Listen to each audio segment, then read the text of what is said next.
അജു വർഗീസ് നായകനായിട്ടുള്ള ഏറ്റവും പുതിയ മലയാള സിനിമയായിട്ടുള്ള പടക്കുതിര കണ്ടു കഴിഞ്ഞാൽ ഒരു 20 കൊല്ലം മുമ്പ് ഉദയകൃഷ്ണയും CBK തോമസും റിജക്ട് ചെയ്തിട്ടുണ്ടാകാൻ സാധ്യതയുള്ള സ്ക്രിപ്റ്റ് പോലെയാണ് കണ്ടാൽ തോന്നുക. ഇൻവെസ്റ്റിഗേറ്റീവ് ജേർണലിസമാണ് ഈ സിനിമയുടെ ഒരു പ്രധാന തീം. പക്ഷേ ഇൻവെസ്റ്റിഗേറ്റ് ചെയ്ത് കണ്ടുപിടിക്കാനുള്ള സാധനം ഒട്ടും ഇല്ലാത്തതുകൊണ്ടാണെന്ന് തോന്നുന്നു സ്റ്റാർ മാജിക്കിൽ കാണുന്ന ടൈപ്പ് കോമഡികൾ കുത്തിനിറച്ചു വെച്ച അവസ്ഥയാണ് തിരക്കഥയ്ക്ക്. അഖിൽ കവലയൂർ കാണിക്കുന്ന ചില തമാശകൾ അവിടെ ഇവിടെ നമ്മളെ ചിരിപ്പിക്കുന്നുണ്ടെങ്കിലും ആകെ മൊത്തത്തിലുള്ള നിലവാരമില്ലായ്മ കാരണം സിനിമയുടെ അവസാനം ഒരു ചെറിയ ഉദയനാണ് താരമൊക്കെ കാണിക്കുമ്പോൾ തലയ്ക്ക് കൈവച്ചുകൊണ്ടേ സിനിമ കണ്ടു തീർക്കാൻ പറ്റൂ. ക്രൈം സ്റ്റോറികൾ പൊടിപ്പും തൊങ്ങലും മസാലയും ചേർത്ത് എഴുതി പിടിപ്പിച്ച് സർക്കുലേഷൻ വർദ്ധിപ്പിക്കുന്ന ഒരു മഞ്ഞപ്പത്ര മാഗസീനാണ് പടക്കുതിര. ഇത് നടത്തുന്ന നന്ദകുമാർ ഒരു ഘട്ടത്തിൽ മറ്റൊരു പ്രധാന പത്രത്തിലെ എഡിറ്ററിനെ കാണാനിടയാകുന്നു. നന്ദകുമാറും അയാളുടെ കൂട്ടാളികളും ഈ ഒരു വ്യക്തിയെ ഒരു അപകടഘട്ടത്തിൽ സഹായിക്കുന്നു. ഇയാളുടെ കയ്യിൽ സംസ്ഥാനത്തെ ചില പ്രമുഖരെ വീഴ്ത്താൻ പാകത്തിനുള്ള ഇൻഫർമേഷനുകൾ ഉണ്ടായിരുന്നു. ഈ വ്യക്തിയുമായിട്ടുള്ള ഇടപെടലുകൾ പടക്കുതിരയുടെ ഭാവിയെ എങ്ങനെ മാറ്റുന്നു എന്നതാണ് ഈ സിനിമയിൽ നമ്മൾ കാണുന്നത്. ചെറുതായിട്ട് സ്പോയിലർ ഉണ്ട്. എഴുത്തിന്റെ ഒരു നിലവാരമില്ലായ്മ കാണിക്കണമെങ്കിൽ ചില സീനുകളെ പറ്റി പറയേണ്ടതുണ്ട്. അതുകൊണ്ടാണ്. നമ്മുടെ ക്രൈം ഇൻവെസ്റ്റിഗേറ്റർ നന്ദകുമാറിന് ഒരാൾ എവിഡൻസ് ഉള്ള ഒരു ഫയൽ ഫോൾഡർ കൊടുക്കുകയാണ്.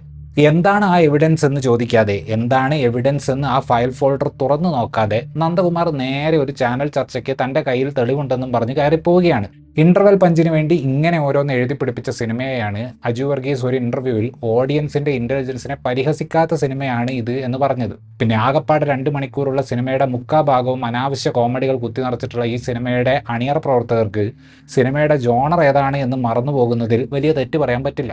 നായക കഥാപാത്രമായി അഭിനയിക്കുന്നു എന്നത് മാത്രമാണ് അജു വർഗീസിന് ഈ സിനിമയിലുള്ള ഭാരിച്ച ഉത്തരവാദിത്വം. അഭിനയത്തിന്റെ സാധ്യതകൾ നോക്കുകയാണെങ്കിൽ കാര്യമായി ഒന്നും തന്നെ ചെയ്യാനില്ലാത്തൊരു സിനിമയാണിത്. സിനിമയുടെ അവസാന ഭാഗത്തേക്ക് പുള്ളിയെ കൊണ്ട് ചില ഹീറോയിസം പരിപാടികൾ ചെയ്യിക്കാൻ നോക്കുന്നത് സ്വല്പം ചിരി പടർത്തുന്നുണ്ട്. സിജ റോസിന് ലഭിച്ചിട്ടുള്ളത് ഒരു ഗുണവുമില്ലാത്തൊരു നായികാ കഥാപാത്രമാണ്. പടത്തിന്റെ തുടക്കത്തിൽ നായകന്റെ ഫ്ലാഷ് ബാക്ക് പറയാൻ വേണ്ടിയുള്ള ഒരു പോലീസ് സ്റ്റേഷൻ സീനിന് വേണ്ടി മാത്രം എഴുതിയുണ്ടാക്കിയ ഒരു നായികയാണ് ഈ സിനിമയിലുള്ളത്. ഇപ്പോൾ പറഞ്ഞ തുടക്കത്തിലെ ഇൻട്രൊഡക്ഷൻ സീൻ ഒരർത്ഥത്തിൽ പടത്തിന്റെ ദൈർഘ്യം 2 മണിക്കൂർ എത്തിക്കാൻ വേണ്ടി എഴുതിയുണ്ടാക്കിയതുപോലെയാണ് തോന്നിയത്. അഖിൽ കവലയൂറും ഷമീർ ഖാനും ജോമോൻ ജ്യോതിറും അവരുടെ കയ്യിൽ നിന്ന് വിട്ട കോമഡി കൊണ്ട് സിനിമയ്ക്ക് കുറച്ച് ഓക്സിജൻ കൊടുക്കുന്നുണ്ടെങ്കിലും അതുകൊണ്ടൊന്നും പടം രക്ഷപ്പെടുന്നില്ല. നന്ദു, രഞ്ജി പണിക്കർ, ഇന്ദ്രൻസ് മുതലായവരോടൊപ്പം സിനിമയുടെ സംവിധായകനായിട്ടുള്ള സലോൺ സൈമൺ ഒരു കഥാപാത്രത്തെ അവതരിപ്പിച്ചിട്ടുണ്ട്. പുള്ളിയുടെ പെർഫോമൻസിന്റെ ഒരു നിലവാരം കണ്ടു കഴിഞ്ഞാൽ തന്നെ ആരും ഫോൺ എടുത്തിട്ട് പടക്കുതിര പ്രൊഡ്യൂസർ എന്ന് ഗൂഗിളിൽ സെർച്ച് ചെയ്ത് നോക്കും. സംവിധായകൻ സിനിമയുടെ കോ പ്രൊഡ്യൂസർ ആണ് എന്നത് വേറൊരു സത്യം. ഇവിടുത്തെ കഥാ ആശയം വളരെ ബേസിക് ആയിട്ടുള്ള ഒന്നാണ്. ഏതൊരു മോശം സിനിമയെയും പോലെ തിരക്കഥയിലൂടെ കാര്യങ്ങൾ കുറച്ചുകൂടെ യുക്തിയുള്ളതാക്കുന്നതിന് പകരം തിരക്കഥാകൃത്തുക്കളായ ദീപു എസ് നായരും സന്ദീപ് സദാനന്ദനും അനാവശ്യമായ കോമഡികളും ഒരു ഉപയോഗവുമില്ലാത്ത സബ്പ്ലോട്ടുകളും കുത്തി നിറച്ച് സിനിമയെ നീട്ടി വലിച്ചു വെച്ചിട്ടാണ് ഉള്ളത്. മഹാമോശം കൊറിയോഗ്രാഫിയുള്ള ഒരു പാട്ട് കാണാമെന്നല്ലാതെ ഈ സിനിമയിലെ ചെന്നൈ ഭാഗങ്ങൾക്ക് ഒരു ഉപയോഗവുമില്ല.